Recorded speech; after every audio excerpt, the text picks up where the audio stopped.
The Joe Rogan Experience.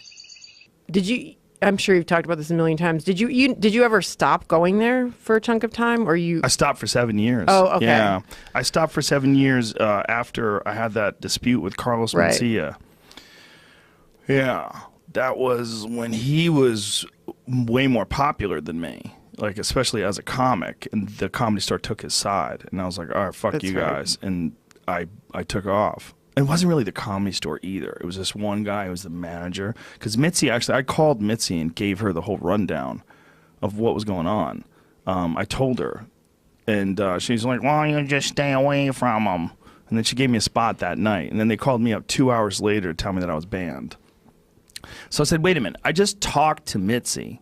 Like, she gave me a spot. She told me when to go up. So if she's not running the store, like, who's deciding I'm banned? You are? Like, what are you doing?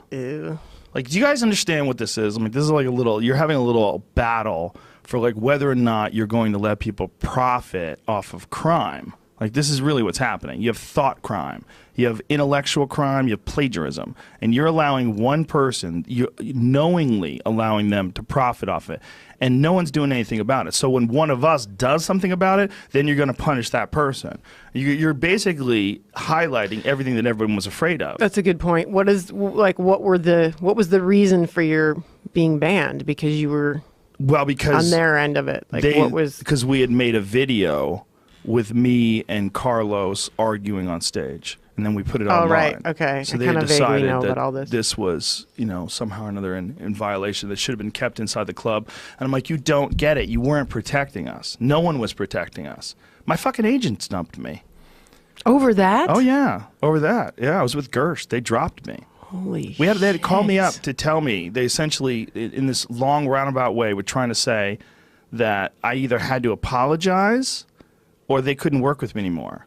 That was the gist of it. And I had to make them spell it out. Okay, let me say this really clear. You tell me if this is what you're saying. You're saying you want me to apologize or you can't work with me anymore. Well, we're done. There's no apology, and we're never going to work together. I appreciate everything you've done for me, and I was really nice to the guy it wasn't his idea, my agent. I said, "You're a great guy. If I see you, I'm giving you a hug."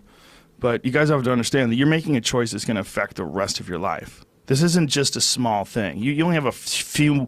How many years do you have in this life? Well, this year is going to be highlighted by this decision. This is going to be a big... Why did the agent take that stand? Did they represent him as well? Yes. Oh, yes. Okay. All right. So they needed to make nice.